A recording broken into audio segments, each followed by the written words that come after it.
Welcome to K-Catalog.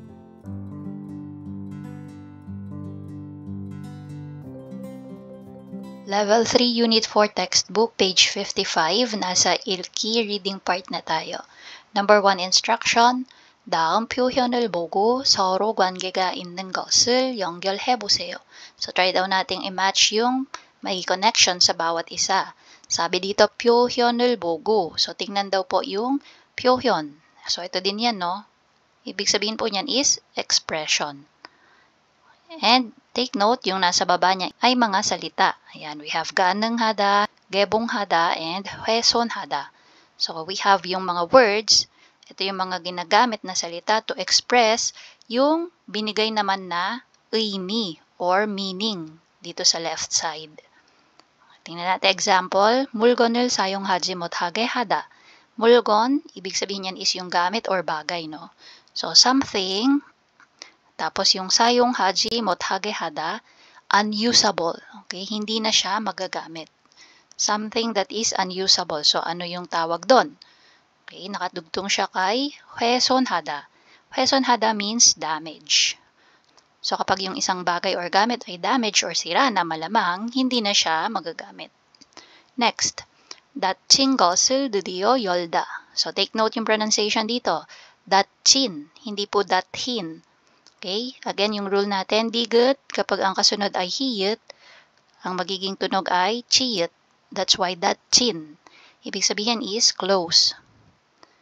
And then, 다친 것을. So something that is close, 드디어, finally. And then yung 열다 is open. So bukas na siya, no? Or open na sa mata ng publiko. So pwedeng iba yung maging meaning, no? Depende sa situation. Pwedeng literal na bukas or sa ibang situation, open to the eyes of the public. Ayan. 개봉하다. So 개봉하다 ibig sabihin is open. 할 수 있거나 될 수 있다. So 할 수 있다 ibig sabihin can, kaya, no? Kayang gawin. 하다, to do. Or 될 수 있다. So yung 되다, to be, no? So ibig sabihin can be, pwede. Okay, pwedeng mangyari, pwedeng maganap. So yan naman po is 가능하다. Possible. Item number 2. 교환이나 환불이 언제 가능하고 뭘 가능한지 그림을 보고 이야기해 보세요. So sabi po dyan, check yung picture and pag-usapan daw, no, kung kailan possible or not possible ang isang exchange or refund. So dito meron tayong resibo, then naka-zoom lang siya, no? Ito yung mga conditions kung kailan pwede at hindi pwedeng magpapalit or magpa-refund. Number 1, 구입 후 한 달 이내 반드시 영수증이 있어야만 교환, 환불이 가능합니다. 단, 신선식품, 냉동식품의 경우 7일 이내. Okay, so ano pong sabi dyan? Sabi, 가능합니다. So, possible daw, no? Alin, yung exchange and refund. Pero, ano yung condition? 구입 후 한 달 이내. So, after mo ng purchase, within 1 month. Okay, so yun yung ibig sabihin nung 한 달 이내. So, sa loob ng isang buwan, pagkatapos mong ma-purchase yung item or product, 반드시. So, it's a must na meron ka nung resibo. 영수증 is resibo. Okay? So, kailangan meron ka ng resibo and sa loob ng isang buwan, mapa-process mo yung exchange or refund. Then, dito sa parenthesis, nakalagay dyan, no, done. So, ano ang ibig sabihin ng word na yan? Literally, it means only. Tapos, meron kasi siyang binanggit dito, no? So, sabi niya, 신선식품, it means fresh. So, yung 식품 is product or item, no? And then, 냉동식품. So, again, 신선, fresh. Yung 냉동 is frozen. Okay? So, yung frozen or fresh items, kailangan daw po is within 7 days. And then, again, yung done dyan is only. So, para dito sa dalawang sinabi na to, yan, kailangan within 7 days mapapalit na or ma-process yung 교환, exchange, 환불, refund. Tapos, the rest ng product, ayan nga, within 1 month. Number 2, 판매 가능한 상품일 경우 구입 가격으로 환불, 교환이 가능합니다. So again, possible ulit for refund or exchange. Anong case naman to? Panme ganenghan sangpumil. So, pag sabing sangpumil, ibig sabihin po niyan is yung product or item. Okay? And then, panme ganenghan. Ibig sabihin, available for sale or purchase. So, again, kapag available pa siya, no? Kung gusto mong ipapalit yung same product and then available pa, syempre, possible. Kung wala na, may mga cases na 구입 가격으로. So, ibig sabihin, kung how much mo nabili yung product na yon. And then, let's say, you bought a shirt for 20,000 won. And then, maliit pala. So, gusto mo ipapalit for bigger size. Kaya lang, nung pagpunta mo sa store, wala nang size. So, pwede mong i-ask yung nandun sa store if you can change it with a different item but same price. So, usually, kapag same naman ang price, pwede yon. They allow. So, you have to ask, no? Yan. So, yun po yung sabi dyan sa 구입 가격으로. So, how much yung price? And then, if gusto mong exchange with different item but the same price, pwede po siya. 가능합니다. Possible. Okay? Or gusto mo ng total refund, pwede din. Tingnan natin yung nasa parenthesis. So, dan. Ito na naman si dan. Means only. Yan. So, sabi, only for these cases, yung mga susunod na sasabihin. 박스 파손. Pag sabing pason, it means destroy or damage. Alin? Yung box. Okay? Ibig sabihin, nabuksan na. Yan. So, kapag nabuksan na, bawal na siya. Hindi na siya pwedeng isole or refund. Another one is, 의료 수선시 불가. So, pag sabing 의료 수선시, ibig sabihin po niyan is yung pagpapa-alter. Okay? So, bulga is bawal. So, alter. Ito mga to, applicable siya sa mga damit. So, halimbawa, bumili ka ng pants. Tapos, mahaba pala. So, pinaputulan mo. And then, gusto mong ipapalit. So, hindi na pwede yun kasi na-alter na siya eh. Okay? So, kung gusto mo siyang ipapalit, wag ipapa-alter. Next one, 증정품이 있을 경우 반납 후 가능. So, yung banap, ibig sabihin po niyan is to return. Okay? So, ishole. Sabi, 증정품이 있을 경우, para naman daw po sa mga cases na merong 증정품. Ano ba yung 증정품 na yan? Diba minsan may mga items na pag binili natin, may kasamang freebies? Yan. So, isipin natin yung mga freebies. So, dito sa Korea, usually ang tawag nila dyan is service. Yan. So, kapag may mga freebies ka na na-receive and then gusto mong isoli yung item na yon, kailangan pati yung freebies isosoli mo. Kapag wala yung freebies, hindi mo na siya masasole. Kung ano yung na-receive mo, as is, yun yung ibibigay mo. Okay, number 3. 교환 환불을 구매점에서만 가능합니다. 결제 카드 지참. Sabi, 결제 카드 지참, kailangan daw yung pinangbayad mo na card. So, same card na pinambayad mo, kailangan pag pina-refund or exchange mo, same yung card na dala mo. And then, 구매점에서만 가능합니다. So, possible lang daw po yung exchange or refund sa pinagbilhan mo na store. Okay? So, ibig sabihin, same store, same branch. Okay? Minsan kasi, di ba, may ibang branch. So, iisipin natin, same store naman eh. Kahit magkaibang branch, possible siguro. Hindi po. Kung saan yung branch, saan yung store, dun mo lang ipapapalit or ipapa-refund. So, ayan yung mga cases kung saan possible and not possible yung ating exchange and refund. Try natin yung ibang items. Katulad ng mga yan, paano kapag yung mga electronics or appliances? So, we have 정상 제품 at saka bulyang 제품.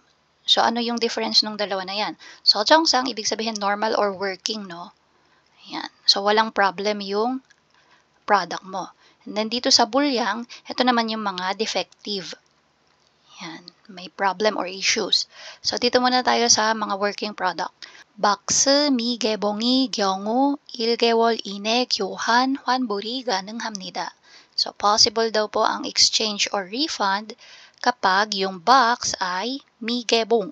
Ibig sabihin ng 미개봉 is not open. Hindi pa siya nabuksan. Mga cases na yung box ay hindi pa nabuksan. So, sa loob ng isang buwan, possible ang exchange or refund. And then, sa parenthesis dito sabi, 박스 개봉 시 교환, 환불, 불가능. So, again, 불가능 is not possible. So, hindi na pwedeng i-refund or exchange kapag nabuksan na yung box. So, malamang kasi, di ba, working naman siya. So, bubuksan mo siya tapos working naman. So, there's no issue. Wala din sa yung reason para magpapalit or magpa-refund, diba? Okay, dito naman tayo sa mga defective. First, ang sabi, 시빌인의 매장을 방문할 경우 환불이 가능합니다. So, within 10 days daw po, kapag nag-direct visit ka dun sa shop or store na pinagbilhan mo, so yung mga ganyang cases, possible daw po ang refund. Ayan. Next, 한 달 이내 매장을 방문할 경우 교환 또는 AS가 가능합니다. So, sabi dito, 교환 naman, no? Exchange. So, hindi na siya refund. Kasi, sabi, 한 달 이내, 1 month na eh. Kailangan, within 1 month. Okay? Pwede mo siyang maipapalit or pwede ding makareceive ng after service. Papaayos mo siya. Yan, possible. So, again, that's within 1 month. Pero kung gusto mo yung refund, kailangan within 10 days pagkabili mo. And then, dito sa parenthesis, sabi, dan 영수증 지참. So, only if merong 영수증 or resibo. So, lagi niyong tatandaan na wag itatapon yung resibo. So, ito naman yung tingnan natin. Sabi, 정상 제품, 불량 제품. Same, no? Yung mga working versus defective. So, dito ang sabi niya, 상품이 포장을 개봉, 훼손한 경우 교환 환불이 불가능합니다. So, 불가능, hindi po posible ang pagpapapalit or pagpaparefund kapag yung iyong product ay nabuksan na. Pojang means yung balot, no? So, kapag nabuksan mo na siya, gebong open, 훼손한. So, 훼손한 is damaged or destroyed. Okay? Kapag na-damage yung product na binili mo, malamang hindi mo na siya masusoli or mapapapalit. Next, kasi working naman siya, 'di ba? Tapos biglang papapalit mo sira na o kaya nabuksan mo na yung plastic. So, hindi na pwede. Next one, bulyang jepum para naman sa mga defective. Ayan, kailangan within 10 days kasama yung resibo ng binili mo. Yan, punta ka doon and pwedeng ipapalit or ipa-refund. 가능합니다. Possible. Okay, so yan po yung mga cases, no, kung kailan pwedeng magpapalit at magpa-refund. Item number 3 for reading. 다음은 교환 및 환불 문의에 대한 글입니다. So yung article daw po natin is about inquiry ng exchange and refund. 잘 읽고 질문에 답해보세요. So basahin maigi and sagutin yung questions later on. So dito, yung article natin, no, 질문, question. 사배, 교환 또는 환불을 받고 싶은데 어떻게 해야 할까요? Sabi niya, gusto daw niyang makareceive ng exchange or refund, paano ang dapat na gawin?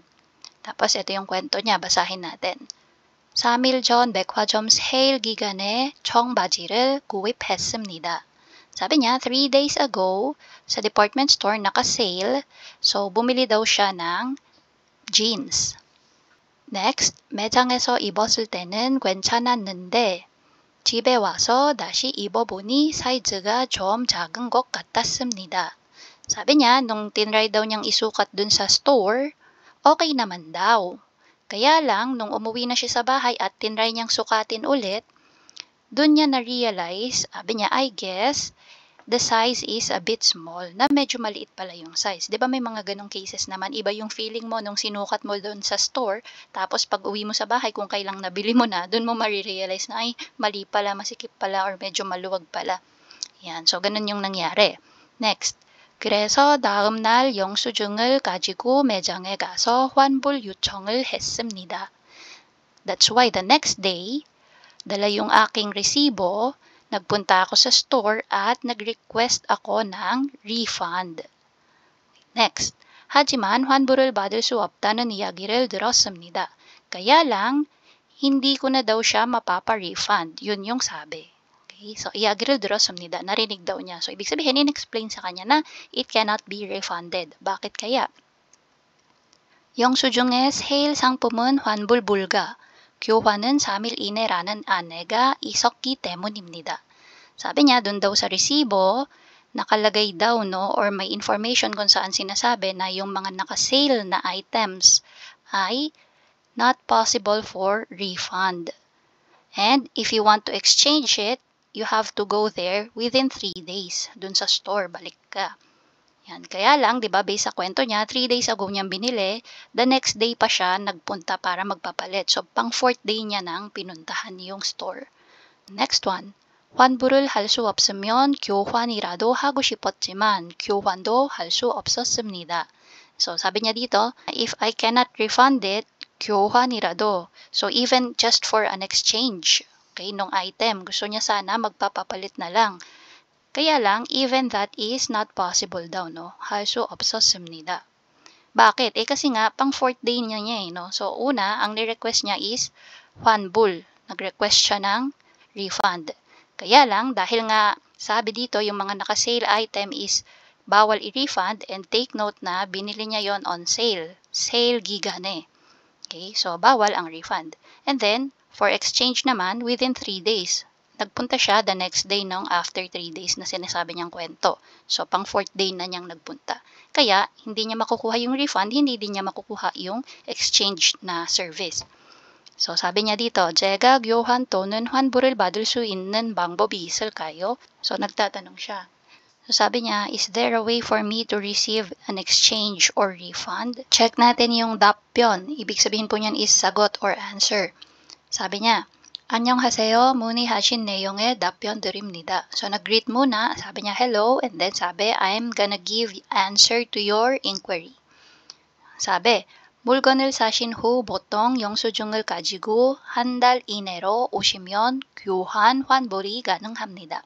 So, in-inform niya no, na possible nga daw po yung exchange or refund usually kapag bumili ka ng items or product. Pero dapat dala yung iyong resibo and within 1 month mo isosole or ipapa-refund. Next, 하지만 매장에서 판매자로부터 교환 혹은 환불에 대해 특별한 내용을 안내받았다면 그 내용에 따라야 합니다. So, ang sabi po dito, however, sa store, kapag yung seller daw po ay nagbigay sa'yo or ikaw ay naka-receive ng special instruction from the seller about sa exchange and refund, then, kung ano man yung instruction na yon, yun yung susundin. 따라야 합니다. It should be followed. Next, 영수증의 교환은 3일 이내 세일 상품은 환불 불가라고 안내되었다면 문의 주신 내용에 따라 소비자분께서는 환불 및 교환을 받으실 수 없습니다. Ayan. So, sabi niya, based nga daw dun sa resibo, ang sabi, for exchange within 3 days, and for the items that are on sale, it's not possible for a refund. So, yun yung na-receive na instruction, kaya yun yung dapat nasundin nung bumili. Kaya sabi niya, 환불 및 교환을 받으실 수 없습니다. You cannot receive either the exchange or refund service. Ayan, so yun nga, hindi na niya talaga mapapapalit and mapapa-refund kasi nga, kahit ilaban niya pa, talo. Okay, so based dun sa resibo kasi.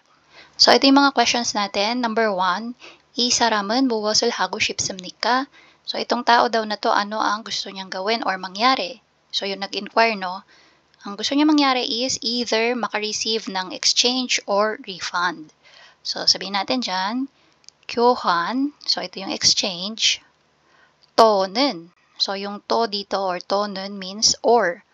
So, either or. 교환 또는 환불. So, ito naman yung refund. 환불을, and then, 받고 싶어합니다.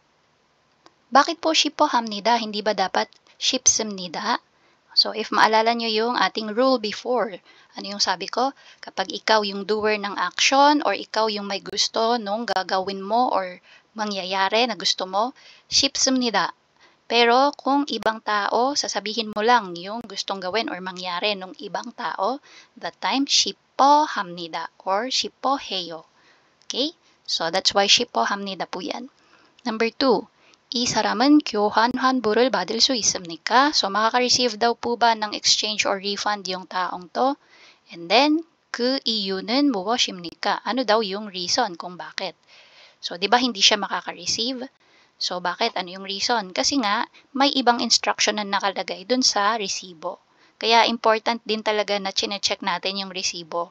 Okay? So, dito, sagot natin is, 영수증에 안내. So, yung 안내 is instruction, no? So, sabi natin yung 수중에 아내가 있었기 때문에. 있었기 때문에. Tapos, dugtong na natin tong 교환. So, sulat ko na lang. 교환이나 환보를 받을 수 없습니다. Okay, so hindi po 있습니다, 없습니다.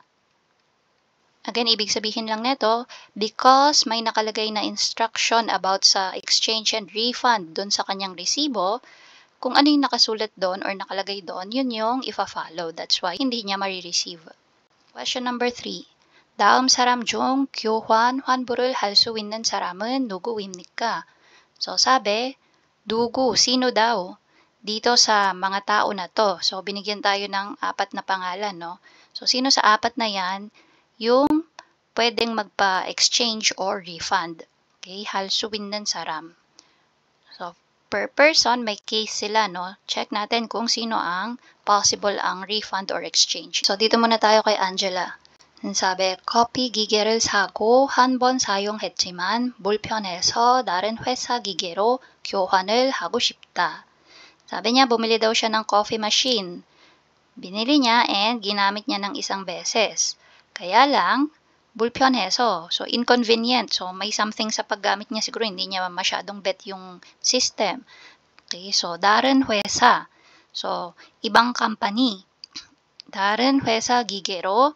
So, ibang machine naman from different company or for example, Samsung yung binili mo, papalit mo ng LG. So, yun daw yung gusto niya mangyari. 교환하고 싶다. Pwede po ba yun? Hindi pwede. Okay? Unang-una, binuksan mo na yung machine. Okay? Based dun sa item number 2 ng reading part natin, no? Nandun yung mga cases kung kailan pwedeng ipapalit at ipa-refund. So, dito, since machine siya or appliances siya, unang-una, nabuksan niya na yung box, malamang, nagamit niya na nga ng isang beses. And then, working naman yung kanyang coffee machine or coffee maker. Nagkataon lang na may hindi siya type dun sa system or process nung paggawa siguro ng coffee. Tapos, ang gusto niya mangyari is papapalitan, tapos hindi yung same company or same maker. So, bawal yon. Dito tayo kay Earring. 책을 사고 포장을 뜯어보니 마음에 들지 않아 교환을 하러 갔다. So sabi niya, bumili daw siya ng book and then binuksan niya na yung wrap, yung balot. Tapos, nung pagbukas niya, 마음에 들지 않아. So, hindi niya nagustuhan, hindi niya type yung book na nabili niya and ginawa niya is bumalik siya dun sa store, no? Pumunta ulit siya dun para magpapalit. So, pwede ba yon?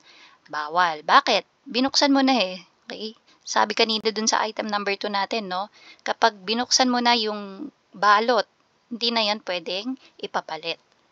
Next, dito tayo kay Jason. 현금으로 물건을 사고 영수증이 필요 없어서 찢어버렸다. Sabi niya, bumili daw siya ng item or product. Tapos, nagbayad siya in cash. 현금으로. Okay, binili niya yon and yung resibo daw, 필요 없어서, hindi niya kailangan, kaya pinunit niya na. 찢어버렸다. So, dito pa lang, hindi na yan makaka-receive. Kung gusto man niyang magpa-refund or exchange, wala na siyang resibo. Pinunit niya na. Next, 라흐만. 물건을 구입한 다음 7일이 지나기 전에 환불을 신청했다. So, dito sabi niya, bumili siya ng product, tapos, 다음 7일이 지나기 전에. Okay, so, bago daw mag 7 days. 환불을 신청했다. Nag-request na siya, no, or nag-apply na siya for refund. So, for whatever reason man yan, so, within 7 days, pasok siya, no? Isa yun sa mga condition. So, makaka-receive siya ng refund. So, si 라흐만 yung sagot natin. So, 라흐만 씨가 환불을 받을 수 있다. Okay? So, yun yung ating answer. So, that's for reading part. And that's it. If you find this video helpful, please hit the like, share, and subscribe button. So I still hope to see you in the upcoming videos, and again, thanks for watching.